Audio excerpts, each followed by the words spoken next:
Good morning and welcome to the class. अभी तक आपने भूगोल पाठ एक संसाधन और विकास में जो महत्वपूर्ण चीज़ें पढ़ी हैं वो है संसाधन की परिभाषा, विभिन्न आधारों पर संसाधनों का वर्गीकरण व संसाधनों सतत पोषणीय विकास को प्राप्त करने हेतु क्या उपाय थे, संसाधनों के का नियोजन। आज हम उसके आगे का टॉपिक पढ़ेंगे जो है संसाधन संरक्षण। इस टॉपिक को बहुत ज़्यादा विस्तार से ना पढ़ते हुए मुख्य उन उपायों पर चर्चा करेंगे जिनसे हम संसाधनों को संरक्षित कर सकते हैं। संसाधनों का हमारे जीवन में क्या महत्व है या देश के आर्थिक विकास में क्या महत्व है, इसको हम पहले डिस्कस कर चुके हैं। संसाधनों के संरक्षण हेतु हम कौन कौन से मुख्य उपाय अपना सकते हैं, उनमें पहला है संसाधनों का पुनर्चक्रण व उनका उपयोग। जो संसाधन उपयोग के लायक हो उनको पुनः उपयोग करें, जैसे धात्विक संसाधन, उनका हम पुनर्उपयोग व पुनर्चक्रण कर सकते हैं। दूसरा जो महत्वपूर्ण हमारा उपाय है वो है संसाधनों का उचित भंडारण व रखरखाव।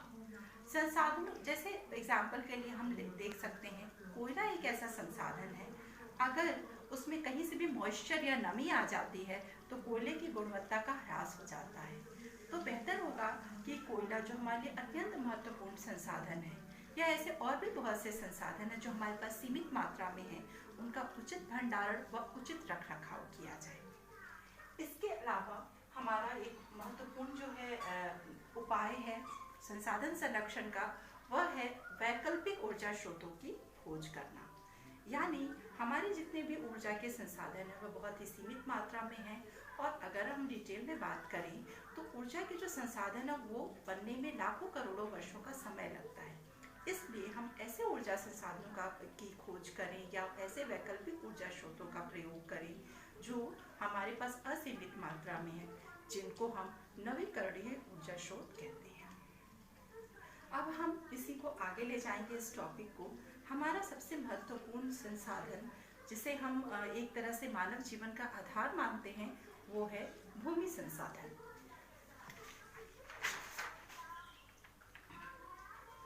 भूमि संसाधन मानव जीवन का एक आधारिक संसाधन है, क्योंकि मानव के समस्त आर्थिक सामाजिक क्रियाकलाप वो सभी भूमि संसाधन से जुड़े हुए हैं। जैसे उदाहरण के लिए मानव का आवास बनाना, मानव द्वारा विभिन्न औद्योगिक क्रियाकलाप, कृषि जो कि बहुत ही मूलभूत क्रियाकलाप है, और अन्य बहुत सारे ऐसे क्रियाकलाप हैं जैसे आधारिक संरचनाओं का विकास करना। ये सब मानव की जो भूमि संसाधन है उन सब से जुड़े हुए हैं। इसलिए भूमि संसाधन एक बहुत ही महत्वपूर्ण संसाधन है। हम बात करते हैं भारत के धरातलीय संरचना की। भारत के कुल भौगोलिक क्षेत्रफल को हमने 3 भागों में बांटा है, जो आपने कक्षा 9 में पढ़ा था। भारत के कुल भौगोलिक क्षेत्रफल का 43% भाग उत्तर का मैदानी क्षेत्र है। उत्तर का मैदानी क्षेत्र समतल होने के कारण व नदियों द्वारा जल की आपूर्ति होने के कारण उद्योगों और कृषि के लिए अत्यंत उपयोगी सिद्ध होता है। जो दूसरा हमारा महत्वपूर्ण धरातलीय स्वरूप है वह है उत्तर का विशाल पर्वतीय भूभाग, जो कुल भारत के भूभाग का 30% भाग पर विस्तृत है। पर्वतीय होने के कारण यह क्षेत्र थोड़ा दुर्गम है, इस कारण यहाँ पर कृषि व उद्योगों का विकास कम हुआ है। यह क्षेत्र पर्यटन व हाइड्रो इलेक्ट्रिसिटी के लिए ज़्यादा उपयोगी है। तीसरा हमारा महत्वपूर्ण भूभाग है भारत का पठारी भाग, जो भारत के कुल भौगोलिक क्षेत्रफल के 27% भाग पर विस्तृत है। यह भाग खनिज और ऊर्जा संसाधनों में संपन्न है, इस कारण यहाँ पर ज़्यादातर ऊर्जा संयंत्र व औद्योगिक विकास ज़्यादा हुआ है। अगर हम बात करें भारत के भूमि उपयोग के प्रारूप की, तो हम इस चार्ट के माध्यम से समझ सकते हैं। भारत के कुल भूमि उपयोग को 2014-15 का यह विश्लेषण है, जिसमें भारत के कुल भौगोलिक क्षेत्रफल के 45.5% भाग को कृषि कार्य के लिए यूज किया गया है। इसके अतिरिक्त जो भी हमारा 55% या 54.5% भाग है वह गैर कृषि कार्यों जैसे सड़कें बनाना, चारागाह बनाना, सार्वजनिक पार्क बनाना, उद्योग लगाना व आवासों के निर्माण हेतु प्रयोग किया जाता है।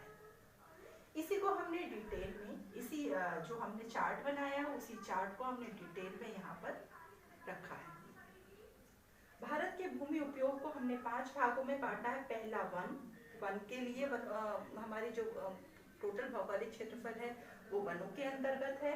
दूसरा, कृषि के लिए अनुपलब्ध भूमि, यानी वह भूमि जो कृषि के लिए उपलब्ध नहीं है, जैसे अन्य जो आर्थिक क्रियाकलाप है उनके लिए उसका प्रयोग होता है।